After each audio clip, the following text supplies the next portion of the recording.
அனைவருக்கும் காலை நேர வணக்கம். இன்று மிக முக்கியமாக திருநெல்வேலி மாவட்டம் மாஞ்சோலை தேயிலை தோட்ட தொழிலாளர்கள்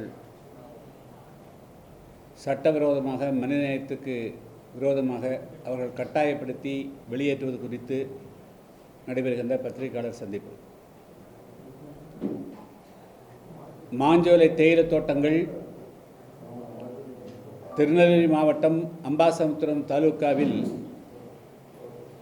களக்காடு முண்டந்துறை வனப்பகுதியில் 8373 ஏக்கர் பரப்பளவில் தேயிலை தோட்டங்கள் ஏறக்குறைய 200 ஆண்டுகளாக இருந்து வருகின்றன. 6 தலைமுறைகளாக பல்லாயிரக்கணக்கான தொழிலாளர்கள் இந்த மாஞ்சோலை தேயிலை தோட்டங்களிலே பணிபுரிந்து வருகிறார்கள். துவக்கத்தில் இந்த தேயிலை தோட்டங்கள்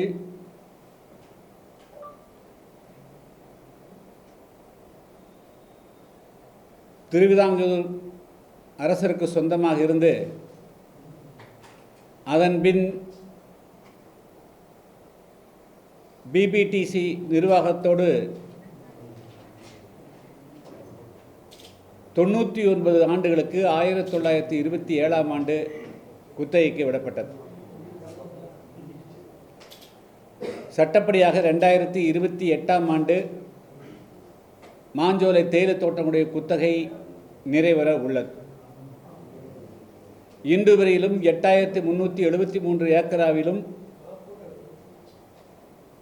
ஆர்கானிக் என்று அழைக்கப்படக்கூடிய இயற்கை உரங்கள் அளிக்கப்பட்டு உற்பத்தியாகக்கூடிய தேயிலை தான் அங்கு விளைவிக்கப்படுகிறது.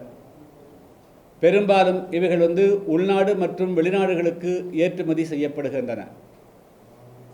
இன்று வரையிலும் அது உலகத்தரம் வாய்ந்த தேயிலை உற்பத்தி செய்யக்கூடிய தளமாக இருந்து வருகிறது. இந்த நிலையில் அந்த பிபிடிசி நிர்வாகத்திற்கு உட்பட்ட பல்லாயிரக்கணக்கான தொழிலாளர்கள் கொத்தடிமைகளைப் போல நடத்தப்படுகிறார்கள். அவர்களுக்கு மிக குறைந்த சம்பளமே வழங்கப்படுகிறது. அவர்கள் குடியிருக்கக்கூடிய வீடுகள் கூட முறையான பராமரிப்பின்றி அவர்கள் சிரமப்படுகிறார்கள். அவர்களுடைய தினச்சம்பளம் உயர்த்தப்பட வேண்டும் என்று பல்வேறு கோரிக்கைகளை வலியுறுத்தி 1998ஆம் ஆண்டு ஆகஸ்ட் மாதம் 23ஆம் தொடங்கி ஏறக்குறைய 3 ஆண்டு காலம் அவருடைய வாழ்வுரிமை மேம்படுத்துவதற்காக நாங்கள் போராடினோம். அதனுடைய விளைவாக இன்று ஏறக்குறைய 490 ரூபாய் வரையிலும் அவர்கள் சம்பளம் பெறுகிறார். இந்த நிலையில் அங்கு பணிபுரியக்கூடிய தேயிலை தோட்ட தொழிலாளர்களை 45 நாட்களுக்குள்ளாக அவர்களுடைய வீடுகளை எல்லாம் காலி செய்துவிட்டு அவர்கள் வெளியேற வேண்டும் என்று பாம்பே பர்மா ட்ரேடிங் கார்ப்பரேஷன் என்ற அந்த பிபிடிசி நிர்வாகம் ஒவ்வொரு தொழிலாளர்களையும் தனிப்பட்ட முறையில் அழைத்து கட்டாயப்படுத்தி இப்பொழுது அவரிடத்திலே கையெழுத்து பெற்றிருக்கிறார்கள். அந்த விருப்ப ஓய்வு பெற்று செல்லக்கூடிய தொழிலாளர்களுக்கு 1 லட்சம் ரூபாய் வரையிலும் 3 லட்சம் ரூபாய் நட்டீடாக கொடுக்கப்படும் என்று அவர்கள் பேசி இந்த காரியத்தை பிபிடிசி நிர்வாகம் செய்திருக்கிறது. இது கேள்விப்பட்ட உடனேயே அந்த நேரத்தில் தேர்தல் நடந்து கொண்டிருந்த காரணத்தினாலே நான் எங்களுடைய புதிய தமிழகம் கட்சியினுடைய மாநில நிர்வாகிகள் 4 பேரை தேயிலை தோட்ட தொழிலாளர்களை சந்திப்பதற்காக அனுப்பி வைத்தோம். ஆனால் மணிமுத்தாறு அருகிலேயே அங்கிருந்த ஃபாரஸ்ட் அதிகாரிகள், அதாவது வனத்துறை அதிகாரிகளும் காவல்துறை அதிகாரிகளும் எங்களுடைய நிர்வாகிகளை மேலே செல்ல அனுமதிக்கவில்லை. அவர்கள் காரிலே செல்ல அனுமதிக்காத காரணத்தினாலே அடுத்த நாள் இவர்கள் பேருந்திலே சென்று 3 நாள் தங்கி தேயிலை தோட்ட தொழிலாளருடைய குறைகளை எல்லாம் கேட்டறிந்து அதற்கு பிறகு மனு தயார் செய்து மாவட்ட ஆட்சியர் மற்றும் தொழிலாளர் துறை ஆணையர் காவல்துறை எல்லாம் சந்தித்தார். அதற்கு பிறகு மீண்டும் ஒரு வழக்கறிஞர் குழுவை நான் அங்கே அனுப்பி வைத்து அவர்கள் கொடுத்த அறிக்கையின் பேரில் ஒரு தமிழ்நாடு முதலமைச்சர் அவர்களுக்கும் அறிக்கை சமர்ப்பித்தேன். உடனடியாக இந்த பிரச்சனையை தலையிட்டு அந்த தேயிலை தோட்ட தொழிலாளர்களுடைய வாழ்வுரிமையை காப்பாற்றுங்கள். குத்தகை காலம் முடிந்தவுடன் பிபிடிசி நிர்வாகம் வெளியேற்றப்பட வேண்டுமே தவிர தொழிலாளர்கள் அல்ல என்ற கோரிக்கையை முன்வைத்து தமிழ்நாடு முதலமைச்சர் அவர்களுக்கு கடிதம் எழுதியதோடு கடந்த 15ஆம் தேதி அன்று காலை வந்து கோயம்புத்தூர் வந்த முதலமைச்சரை சந்திப்பதற்காக அவருடைய முதலமைச்சருடைய தனி செயலாளர் தினேஷ் அவர்களுக்கு நான் வந்து அதிகாரம் ஒரு கடிதம் எழுதியிருந்தேன். அதுக்கு பதிலில்லை. அதே போல் கனிமொழி எம்பி அவரிடத்திலே ஃபோனில் தொடர்பு கொண்டு இது அவசரம், இந்த சந்திப்பிற்கு வாய்ப்பு ஏற்படுத்தார்கள் என்று கேட்டேன். அது கிடைக்கவில்லை. இன்று தேதி 19 இன்று வரையிலும் முதலமைச்சரிடத்தில் வந்து சந்திப்பதற்கு நேரம் கேட்டு நேரம் ஒதுக்கப்படவில்லை. இதில் மிக முக்கியமாக நான் இதில் வந்து தெளிவுபடுத்த வேண்டியது, அதாவது அந்த தேயிலை தோட்டங்களை உருவாக்கியவர்கள் அங்கே இருக்கக்கூடிய தொழிலாளர்கள், அவருடைய குடும்பங்கள், அவருடைய முன்னோர்கள். 99 குத்தகை என்பது பிபிடிசி நிர்வாகத்துக்கான அந்த நிர்வாகத்துக்கு தான் அந்த குத்தகை முடிந்திருக்கிறத தவிர தொழிலாளர்களுக்கு அல்ல. எனவே இப்படிப்பட்ட ஒரு சூழலில் 2028 அல்லது அதுக்கு முன்கூட்டியே பிபிடிசி நிர்வாகத்தை வந்து வெளியே அனுப்பிவிடலாம். எனவே அந்த தொழிலாளருடைய வாழ்வுரிமையை பாதுகாப்பதற்காக அந்த தேயிலை தோட்டங்களை தமிழ்நாடு அரசு டேன்டி என்று அழைக்கப்படக்கூடிய தமிழ்நாடு தேயிலை தோட்ட கழகத்தின் மூலமாக அந்த தேயிலை தோட்டங்களை நடத்த வேண்டும் என்பதுதான் எங்களுடைய வேண்டுகோள். இதற்கு ஏதாவது முன்னுதாரணம் இருக்கிறதா என்று சொன்னால் இருக்கிறது. கோயம்புத்தூர் மாவட்டம் வால்பாறையில் டேன்டி என்று அழைக்கப்படக்கூடிய தேயிலை தோட்ட கழகத்தின் மூலமாக பல்லாயிரக்கணக்கான தொழிலாளர்கள் அங்கே பணிபுரிகிறார். கூடலூரில் டேன்டி மூலமாக தேயிலை தோட்டங்கள் நடத்தப்படுகிறது. 1965, 70களில் இலங்கையிலிருந்து, அதாவது அங்கே தேயிலை தோட்டங்களில் பணிபுரிந்த தேயிலை தோட்ட தொழிலாளர்கள் அவர்கள் குடியுரிமை நீக்கப்பட்டு வாக்குரிமை நீக்கப்பட்டு கப்பல் கப்பலாக சாஸ்திரி ஒப்பந்தத்தினுடைய அடிப்படையில் தமிழ்நாட்டுக்கு அனுப்பப்பட்ட போது அவர்களுக்கு வாழ்வுரிமை கொடுப்பதற்காக தமிழ்நாட்டுடைய பல தேயிலை தோட்டங்களில் அவர்களுக்கு வந்து இந்த தேயிலை தோட்டக்கழகம் உருவாக்கப்பட்டு தான் அவர்களுக்கு வேலை வாய்ப்பு கொடுக்கப்பட்டது. எனவே இலங்கையிலிருந்து வந்த தேயிலை தோட்ட தொழிலாளர்களுடைய வாழ்வுரிமையை பாதுகாப்பதற்காக தமிழ்நாடு உருவாக்கப்பட்ட தேயிலை தோட்ட கழகம் ஒன்று இருக்கின்ற பொழுது, இப்பொழுது 2021ஆம் ஆண்டில் இந்த 21ஆவது நூற்றாண்டில் நம்முடைய பல்லாயிரக்கணக்கான தொழிலாளர்களை வாழ்வுரிமையை அவர்களுடைய நீக்கி அவர்களை வந்து மாஞ்சோலையிலிருந்து அகற்றுவது எந்த விதத்திலும் ஏற்புடையதல்ல. ஏன் வந்து இந்த பிரச்சனை ஏறக்குறைய 30 நாட்களாக 45 நாட்களாக நடைபெற்றுக் கொண்டிருக்கிறது? தமிழ்நாடு அரசினுடைய தமிழ்நாடு அரசு தொழிலாளர் துறை ஏன் வந்து அந்த நிர்வாகத்துக்கு இதை தடை செய்ய முன்வரவில்லை? ரெண்டாவது, நாங்கள் வந்து அந்த தேயிலை தோட்ட தொழிலாளர்களை சந்திப்பதற்கு போகின்ற பொழுது காவல்துறை ஏன் தடுக்குது? ஏன் வனத்துறை தடுக்கிறாங்க? இதுக்குள்ள வந்து தமிழ்நாடு அரசு இது என்ன பார்வையோடு இருக்கிறது? 1998 அந்த நிர்வாகம், இது வந்து அரசுக்கு இதுக்கு அப்போ சந்தமே கிடையாது. பிபிடிசி நிர்வாகம் அந்த தொழிலாளர்களை கொத்தடிமைகளைப் போல நடத்துகிறார்கள். ஆங்கிலேயருடைய காலத்தில் தேயிலை தோட்ட தொழிலாளர்களுடைய குடியிருப்புகளுக்கு முன்பாக கொடுக்கப்பட்ட 3 சென்ட் நிலங்களை கூட அடியாட்களை வைத்து அளிக்கிறார்கள். அதாவது வந்து 60 நாள் கூட ஆகாது குழந்தைகளுக்கு வந்து தாய்ப்பால் கொடுப்பதற்கு கூட அனுமதி மறுக்கிறார்கள் போன்ற அடிப்படை பிரச்சனைலாம் சுட்டிக்காட்டி போராடியதற்காக அன்னைக்கு வந்து அதே போல் சம்பள கேட்டதற்காக அன்னைக்கு வந்து நிர்வாகத்துக்கு வந்து ஆதரவாக இருந்து 99ஆம் ஆண்டு ஜூலை மாதம் 23ஆம் தேதி 17 பேர் தாமரை ஆற்றிலே மூழ்கி உயிரிழந்தார்கள். சரி, அன்று ஏதோ நடந்து விட்டது. இன்னைக்கு ஏன் வந்து தமிழ்நாடு அரசு அதிலிருந்து ஒரு பாடம் கற்றுக்கொள்ளாமல் இன்னைக்கு வந்து ஏன் வந்து இதில் வந்து மௌனம் காக்க வேண்டிய அவசியம் என்ன? அன்னைக்கு வந்து சம்பள உயர்வு கேட்டதற்காக அன்னைக்கு வந்து அவருடைய மனித உரிமை மீட்டெடுக்கப்பட வேண்டும் என்று போராடிய காலகட்டத்தில் அன்னைக்கு வந்து நீங்கள் சப்போர்ட் பண்ணல, அன்னைக்கு நிர்வாகத்துக்கு சப்போர்ட் பண்ணீங்க. இன்றைக்கும் ஏன் வந்து நீங்கள் அதே நிலையை எடுக்கிறீங்க? அப்போது இதுதான் என்னுடைய கேள்வி. இப்போ வந்து இன்னைக்கு வந்து பாஞ்சோலை தேயிலை தோட்ட தொழிலாளர்களை வெளியேற்றி விட்டு அந்த தேயிலை தோட்டங்களை யாரிடத்தில் ஒப்படைக்கப் போகிறீர்கள்? அதை என்ன செய்ய போகிறீர்கள்? பல்லாயிரக்கணக்கான தொழிலாளர்கள் தங்களுடைய உயிரை மாய்த்து இரத்தத்தை சிந்தி வச்சுங்களா அட்டை கடியிலே வனவிலங்குகளுக்கு பலியாகி உயிரிழந்து உருவாக்கப்பட்ட தேயிலை தோட்டங்களை அப்படியே நிர்மூலம் செய்ய போகிறீங்களா? அழிக்க போகிறீங்களா? இதுதான் நான் தமிழ்நாடு அரசுக்கு வைக்கக்கூடிய கேள்வி. என்னுடைய கடிதத்துக்கு வந்து நீங்கள் வந்து நான் வந்து அவசரமாக வந்து உங்களை சந்திக்க வேண்டும் என்று எழுதின பிறகு நீங்கள் சந்திப்பதற்கு நேரம் கொடுத்துருக்கணுமில்ல. இது வந்து என்னுடைய சொந்த விஷயத்துக்காக வரல, பல்லாயிரக்கணக்கான தொழிலாளருடைய பிரச்சனைக்காக வரும்போது முதலமைச்சருக்கு டைம் கொடுக்கணுமில்ல. நாங்கள் போராட்டம் நடத்தினால் நாங்கள் போராட்டம் தூண்டுகிறேன்னு குற்றச்சாட்டு சொல்கிறீங்க, நாங்கள் வன்முறையை கையெழுதாக சொல்கிறீங்க. அதனால் தமிழ்நாடு அரசு அவனுடைய நடவடிக்கை மிகவும் சந்தேகத்துக்குரிய வகையில் இருக்குது.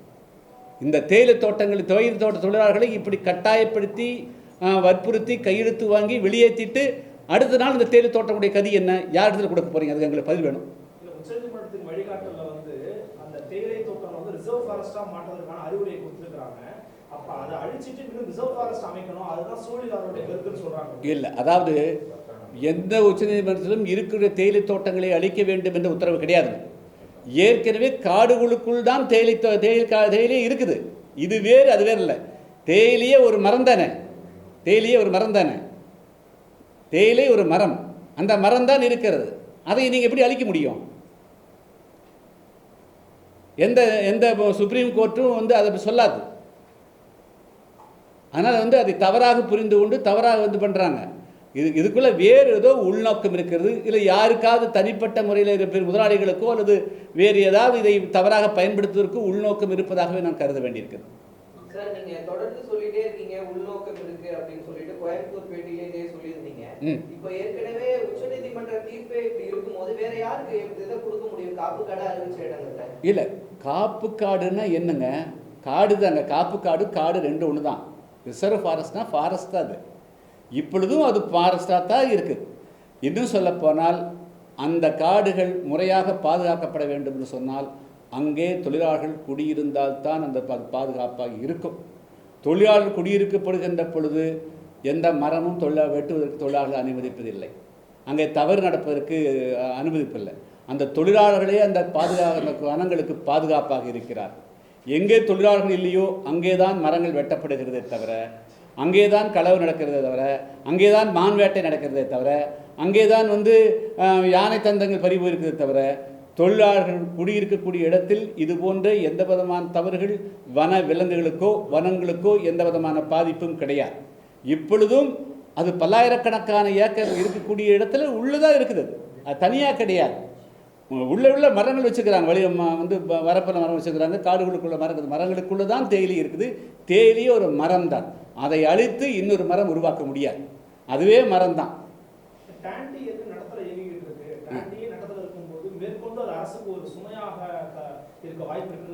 ஓகே, அதனால தான் என்ன சொல்கிறோன்னா, இந்த கூடலூர் ஊட்டி பகுதியிலையும் குன்னூர் பகுதியில் வந்து தேயிலை தோட்டங்கள் சிறு இதாக பிரித்து 5 ஏக்கர் 10 ஏக்கர் பிரித்து வந்து கொடுத்துக்கிறாங்க.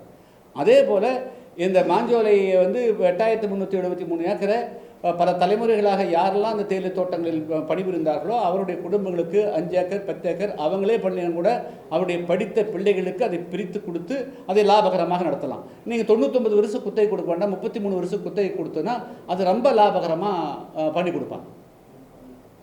அதே போல் வந்து இப்போ டூரிசம் டெவலப் பண்ணலாம், மாற்றுப்பயிர் பண்ணலாம். இதை வந்து எது கொடுத்தாலும் அங்கே இருக்கிற தேயிலை தோட்ட தொழிலாளர்கள் குடும்பங்களுக்கு தான் போய் சேரணும் தவிர வேறு யாரும் கைப்பற்றுவதற்கு அதை அனுமதிக்கூடாது. அதுதான் வந்து என்னுடைய உள்நோக்கங்கிறது. இதை கொஞ்ச நாள் கழிச்சு அது பிபிடிசி நிர்வாகமே நாங்கள் வந்து வேறு நடத்துகிறோம், லாஸ் ஆகி போச்சு நடத்துகிறோங்கிறது அவங்க எடுக்கிறதுக்கோ அது அவங்க பேரை சொல்லிட்டு வேறு யார் கை மாறுறதோ கூடாது வச்சுங்களா. அப்படின்னா அரசு ஏன் நிகழ்வு அறிக்கை கொடுக்கல? நீங்கள் அரசு சொல்லணுமில்ல. நீங்கள் வந்து தேயிலை தோட்ட தொழிலாளர்களை வெளியேற்றுவது இது அரசனுடைய முடிவா அது பிபிடிசியினுடைய முடிவா? அப்படின்னு அரசு வெளியே வரட்டு நீங்கள் வந்து சொல்லுங்கள். வந்து நீங்கள் வந்து முதலமைச்சர் அறிக்கை கொடுக்கட்டும், வனத்துறை அமைச்சர் கொடுக்கட்டும். காப்பு காடுன்னா என்னென்ன அப்புறம் சொல்கிற கூட்டிகிட்டு போய் காமிக்கிறீங்களா வாங்க காடுன்னு. காட்டுக்குள்ள தாங்க தேயிலையே இருக்குது, தேயிலையே காடு தான். அதனால் வந்து அவர்கள் வந்து இந்த வார்த்தையை பயன்படுத்தி ஏமாற்றக்கூடாது. என்னுடைய இந்த உள்நோக்கம் என்று சொல்லுவது மீண்டும் பிபிடிசி நிர்வாகமே வேறு இவர்களை வெளியேற்றி விட்டு அதை ஒரு சுற்றுலாத்தலமாகவோ அல்லது வேறு ஒன்றோ மாற்றுவதற்கு அல்லது வேறு யாராக்கு கை மாற்றுவதற்கு அல்லது அவர்களுக்கு வேண்டியவர்களுக்கு கொடுப்பதற்கு இப்படி ஏதாவது இருக்குமோ என்ற சந்தேகம்தான் எழுகிறத தவிர, இல்லை என்று சொன்னால் குடியிருந்த வீட்டை எப்படி நீங்கள் உடைப்பீங்க? 10 வருஷம் ஒரு இடத்துல இருந்துட்டாலே அந்த வீடு அவங்க வந்து நீ பட்டா கொடுக்கணுமில்ல. அது குடியிருப்புங்கிறது தனி தானே.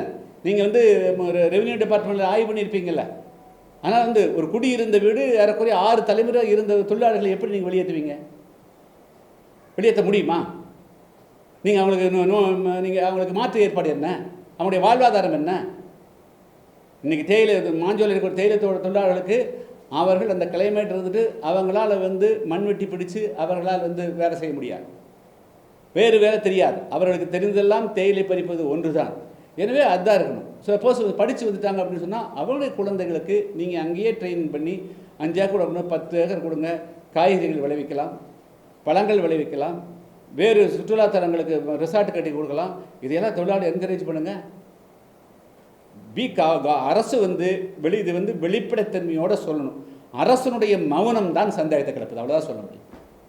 அரசு நீங்கள் பிபிடிசி நிர்வாகத்தை தூண்டிவிட்டு அல்லது பிபிடிசி நிர்வாகம் செய்வதற்கு துணையாக இருப்பது எங்களை இந்த கேள்வி கேட்க வைக்கிறதை தவிர சாதாரண இல்லை. அரசு சொன்னால் அதுக்கு தகுந்த அடுத்து விளக்கம் வரும். ஆனால் அரசனுடைய மௌனம் அவர்கள் செய்யக்கூடிய எல்லா விதமான அடாடுகளுக்கும் தொழிலாளத்துறை பேசாமல் இருக்குது. காவல்துறையை வச்சு நீங்கள் யார் போனாலும் தடுக்கிறீங்க. இதெல்லாம் என்ன பொருள்? எதுக்காக நீங்கள் தடுக்கிறீங்க? என்ன பாருங்க, எப்படிங்க குளிக்க போகிறவங்க நீங்கள் தடுங்க. தொழிலாளி சந்திக்க போகிற புதிய தமிழக கட்சியினுடைய மாவட்ட நிர்வாகிகள் மற்ற யூனியன் லீடர்ஸ் போகிறத ஏன் தடுக்கிறீங்க? இல்லைங்க, ஃபாரஸ்ட் நான் இங்கே பாருங்க, நான் இது நாள் வரையிலும் என்ன நடைமுறை, அங்கே போனால் செக் போஸ்ட்டு நம்பர் மட்டும் எழுதி தான் விடுவாங்க. ஆச்சுங்களா? நான் 100 முறை அங்கே போயிருக்கிறேன். இப்போ ஃபாரஸ்ட் டிடி கிட்ட பேசினோன்னு எஸ்பி கிட்ட பேசுகிறாங்க. எஸ்பி பேசுனா ஃபோன் எடுக்கிறதில்ல, கலெக்டர் ஃபோன் எடுக்கிறதில்ல. அப்போ தொழிலாளர்களுடைய பிரச்சனையை தெரிந்து கொள்ளக்கூடாதுன்னு காவல்துறை வச்சு தடுத்தீங்கன்னா உங்களுக்கு உள்நோக்கம் இருக்கா இல்லையா? நீங்கள் காவல்துறை வச்சு தடுக்கிறீங்க. நீங்கள் ஊட்டி போகிறதுக்கும் குன்னூர் போகிறதுக்கும் அங்கெல்லாம் காடு இல்லையா? அங்கேயா நீங்கள் தடுக்கலை?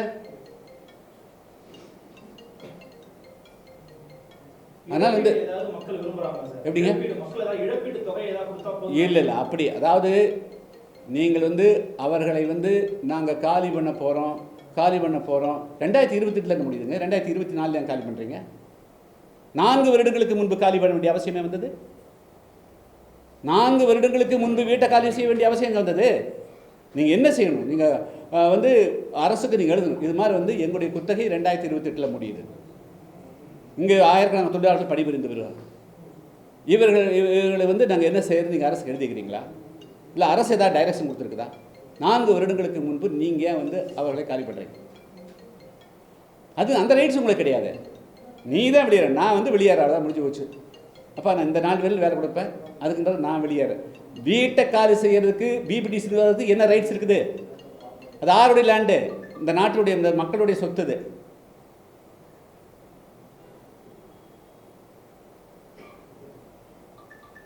ஆனால் உள்நோக்கம் என்பது வேறு அல்ல. நீங்கள் காவல்துறையை வச்சு நீங்கள் தடுக்கிறீங்க, அதுதான் நாங்கள் கேளுங்க. இப்போ போனால் போலீஸ்கார் 2 பேர் உள்ளே அனுப்பிச்சி விட்றாங்க. தொழிலாளருடைய எப்படி பிரச்சனை கேட்டு தெரிஞ்சுக்கிறது எப்படி?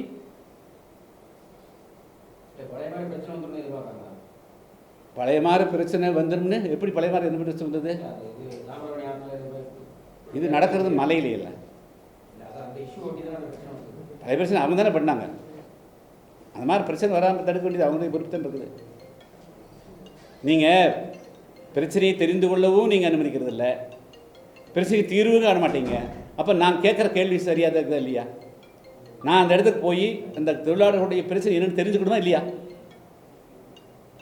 தெரிஞ்சுக்கணுமா இல்லையா சொல்லுங்கள். இல்லைங்க, நான் பிரச்சனை தெரியாமல் எப்படிங்க how we can submit to the court? தேயிலை தோட்ட தொழிலாளருடைய இன்றைய நிலவரம் என்ன, அவன் நோட்டீஸ் என்ன கொடுத்தா, இவங்களுடைய பிரச்சனை என்னன்னு தெரியாமல் நான் எப்படி கோர்ட்டுக்கு போகிறது? கோர்ட்டு ஆதாரம் இல்லாமல் போய் கோர்ட்டு ஏற்றுக்குமா? என்னுடைய கேள்வி, காவல்துறையை வச்சு நீ ஏன் தடுக்கிற?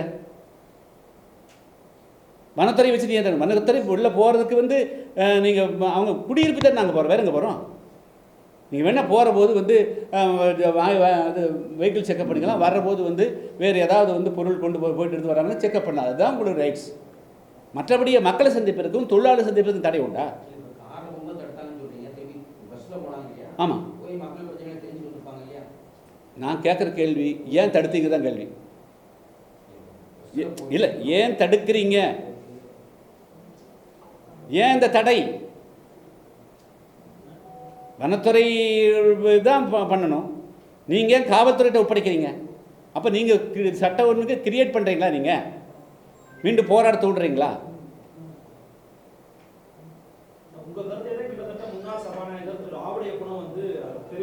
அது கிடையாது. அப்பா ஆவடையப்பன் கிடையாதுங்க. இன்றைய சபாநாயகர் அப்பா அவர்கள் 1999 அந்த சம்பவம் நடந்தபோது நாங்கள் 2 பேரும் ஒரே ஜீப்பில் பக்கத்தில் நின்றுருந்தவங்க. அவருக்கு அந்த கஷ்டங்கள் எல்லாமே தெரியும். அவரே சொல்லிக்கிறாரு, அவர் எல்லாம் சொல்லிக்கிறார், அவரே சொல்கிறாரு. அவருக்கு தெரியாமல் நான் கேட்குற கேள்வி, ஏன் தொழிலாளர்களை சந்திப்பதற்கு வந்து காவல்துறை தடையாக இருக்குது? கூட்டிகிட்டு போய் தெரிஞ்சுக்கணும்னு சொல்லணுமா, தடையாக இருக்கணுமா? ரெண்டாவது, இந்த நோட்டீஸ் போட்டது தொழிலாளர் துறை தெரியுமில்ல, எல்லாரும் தெரிஞ்சுருக்கு, நாங்கள் வந்து போய் கொடுத்துக்கிறோமில்ல, அது ஏன் தடை விதிக்கிறதுக்கு தொழிலாளர்கள் இது வந்து இந்த மாதிரி வந்து சட்டவிரோதமாக பண்ணாத, எவிக்ஷன் பண்ணக்கூடாதுன்னு சொல்லியிருக்கல. சடனாக வந்து இதுலேருந்து நீ வந்து வீட்டை காலி செய்யணும்னு எப்படி சொல்ல முடியும்? தேயிலை தோட்டங்கள் உயிரோடு இருக்கிற போது தேயிலை தோட்டங்களை வேலை கொடுக்காமல் நிறுத்தி ஏன் அவங்கள வந்து அவங்களுக்கு பட்டினி போட்டு சாகடிக்கிற? இன்றைக்கி வந்து ஒரு வாரம் வந்து வேலை கொடுக்கல. இதெல்லாம் அப்பட்டமான மனித உரிமை கிடையாதுங்களா? அப்போ இங்கிருந்து 1000 கிலோமீட்டருக்கு அப்பால் வந்து எப்படி வேணாலும் வந்து அந்த பிபிடிசி நடந்துக்கும் இந்த அரசு பேசாமல் இருக்குமா? அப்போ அந்த அரசுக்கு பொறுப்பு கிடையாதா? இந்த அரசுக்கு பொறுப்பு உண்டா இல்லையா சொல்லுங்கள். அதனால் வந்து உடனடியாக நான் அதான் அப்பீல் கூட கொடுத்தேன். அன்றைக்கி கூட கொடுக்குற போது நீங்கள் உங்கள் தலைமையில் இருக்கிற அமைச்சரை அனுப்பிச்சி விட்டு பாருங்கள், எந்த காரணத்தை கொண்டும் தொழிலாளர்களை நீங்கள் வந்து மாற்று கொடுக்குறேன், அவங்களுக்கு வாழ்வுரிமை கொடுக்குறேன், 1.5 சென்ட் நிலம் கொடுக்குறேன், 1.5 சென்ட் நிலம் கொடுத்து என்ன செய்ய முடியும்? வீடு எப்படி கட்டுவாங்க? எங்கே வேலைக்கு போவான்? ஏற்கனவே வேலையே இல்லாமல் தானே ஆயிரக்கணக்கான பேர் 100 நாள் வேலைக்கு கெஞ்சிட்டு இருக்கிறாங்க. இவங்களை கொண்டு வேலையில்லாத பட்டதாரி ஆக்குறீங்களா? வேலை செஞ்சுட்டு இருக்கிறவங்க சம்பளம் தினம் வந்து 400 ரூபா சம்பளம் வாங்குறதுன்னா வேலையில்லாத பட்டியலில் கொண்டு சேர்க்க போகிறீங்களா? ஆனால் தேயிலை தோட்டங்கள், மாஞ்சோலை தேயிலை தோட்டங்கள் எந்த காரணம் கொண்டும் அழிக்கப்படக்கூடாது. அது காடுகள் தான், ஏற்கனவே காடுகள் தான். அந்த காடு இருந்தால் இதே காட்டில் தான் பல்லாயிரக்கணக்கான தொழில் வேலை செஞ்சுக்கிறாங்க. அங்கே புலியும் இருக்குது, யானையும் இருக்குது, கரடியும் இருக்குது, எல்லோரும் சேர்ந்து தான் பயணிக்கிறார்கள் வச்சுங்களா. அதனால் வெளியேற்றினால் அது வந்து வெளியேற்றினால்ங்கிறதுக்கு எந்த பேச்சுக்கு இடமே கொடுக்கக்கூடாது. அது கொடுத்துட்டு மாற்று கொடுக்குறதெல்லாம் கிடையாது. அவங்களுக்கு வாழ்வாதாரத்தை வேறு ஏற்பாடு பண்ணி கொடுக்குறது இதெல்லாம் கேள்விப்பட்டிருக்கிறோம். இதெல்லாம் நடக்காது. அதனால் மாஞ்சோலை தேயிலை தொழிலாளர்களுக்கு அவர்கள் வாழக்கூடிய அந்த வாழ்விடத்திலேயே அவர்களை நல்ல முறையில் வாழ்வதற்கு அந்த அரசு ஏற்பாடு பண்ணணும். ஒன்று நீங்கள் வந்து 5 ஏக்கர் அது 10 ஏக்கர் வந்து 33 வருட குத்தகைக்கு பிரித்து கொடுங்க. அவர்களை டெவலப் பண்ணுறதுக்கு நீங்கள் வந்து வங்கிகள் மூலமாக உதவுங்க. அதுதான் வந்து சிறந்த வழி.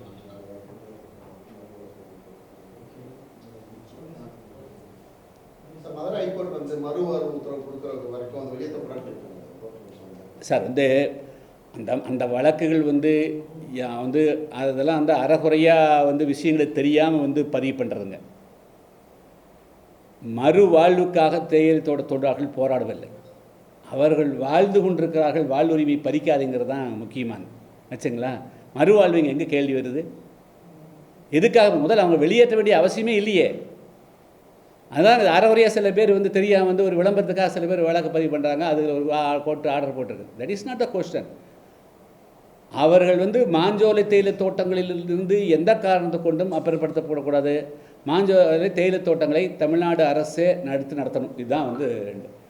அரசு நட்டத்தில் இறங்குதுன்னு சொன்னால் அதை வந்து தேயிலை தோட்டங்களை 5 ஏக்கரை 10 ஏக்கரை வந்து தேயிலை தோட்ட குடும்பங்களுக்கு பிரித்து கொடுத்து தேயிலைக்காகவே தொடரட்டும், பணி தொடரட்டும்.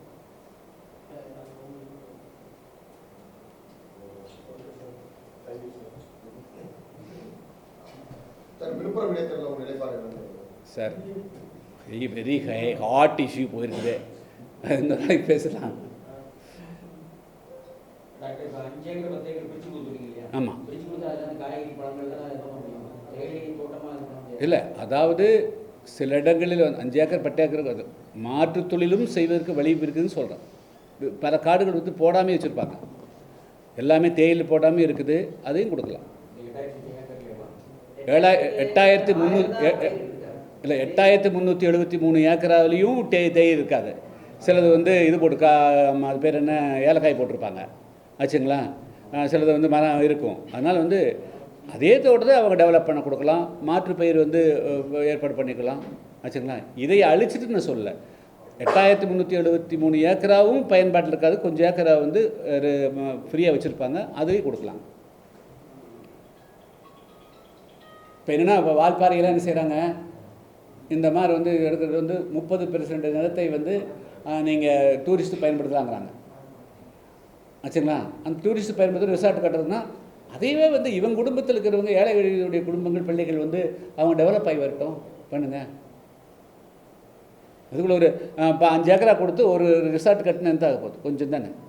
அது மட்டும் கட்டினா 4 வீடு கட்டி விட்டானா 4000 5000 வந்தானா அது ஒரு 20,000 வருமானம் வரும்.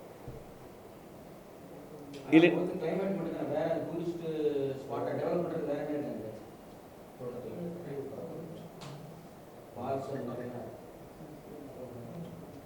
சார்? இப்போ டூரிஸ்டினுடைய தன்மையை வேறு மாறிடுச்சு. இது டைவர்ட் ஆகும் தான். Okay, thank you.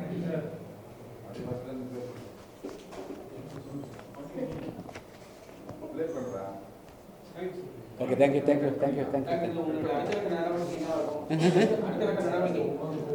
நாங்கள் போராட அதாவது வந்து போராடுறதுக்கு நாங்கள் வந்து இதுவரை நினைக்கல. போராட வேண்டிய சூழ்நிலை வந்தால் போராடுவோம், அவ்வளோதான் சொல்ல முடியும். போராடுறதுக்கு உண்டான சூழ்நிலைகள் இது வெளியில் வரல. அது வரக்கூடாது. அது வந்து தமிழ்நாடு முதலமைச்சரை வந்து இதை வந்து எளிதாக தீர்க்க முடியும் ஆச்சுங்களா. அதுதான் வந்து நான் சொல்கிறேன், அவ்வளோதான் சொல்கிறேன். 14ஆம் தேதியிலிருந்து பாதி பேர் வெளியே இருக்காங்க. கைது போட்டவங்க வெளியே தொழிலாளர் வெளியே இருக்காங்க. இப்போ நீங்கள் வந்து போராட இல்லை அதாவது அப்படி இல்லை. அதாவது போராட்டம் என்று பல இருக்குது. நாங்கள் வந்து இப்போ சட்ட ரீதியாக மனு கொடுப்பது, மக்களுக்கு எடுத்து சொல்லுவது, அரசனுடைய கவனத்துக்கு வரக்கூடிய போராட்டங்களே பண்ணிகிட்டு இருக்கிறோம். அது தொடரும். Okay sir.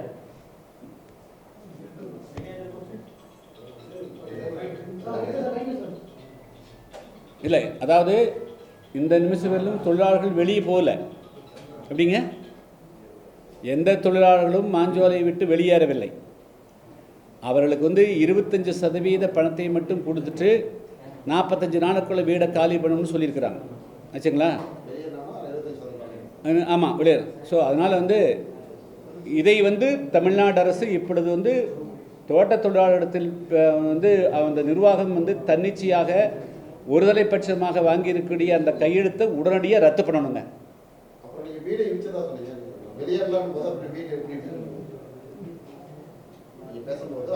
இல்லை, இவங்க வீடை அப்புறம் வீடை இடிச்ச பின்னாடி சொல்கிறேன். ஆனால் அதை ரத்து பண்ண சொல்லுங்கள். ரத்து தான். இல்லை, 45 நாளுக்குள்ளே வெளியேறணுங்கிறான். 45 நாளுக்குள்ளே வெளியேறணுன்னா மின்சாரம் கொடுக்க மாட்டோம், தண்ணி கொடுக்க மாட்டோம்னு சொல்கிறான். அப்போ தொழிலாளருடைய நிலை என்னாகும்?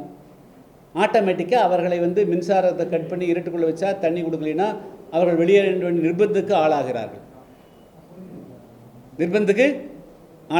இதெல்லாம் தான் இது மாதிரி அப்பட்டமான ஒரு மனித உரிமை இந்த பிபிடிசி நிர்வாகம் தொடர்ந்து செய்யுது. இதை ஏன் வந்து இந்த அரசு கண்டுக்கலைங்கிறது என்னுடைய கேள்வி. இப்படி இன்னைக்கு தமிழ்நாட்டில் இந்தியாவில் எங்காவது நடக்குதா? வேறு எங்காவது நடந்தால் இம்மீடியட்டாக ரைஸ் பண்ணுவாங்கல்ல. ஆனால் முதல்ல அதை ரத்து பண்ணணும் தமிழ்நாடு அரசு.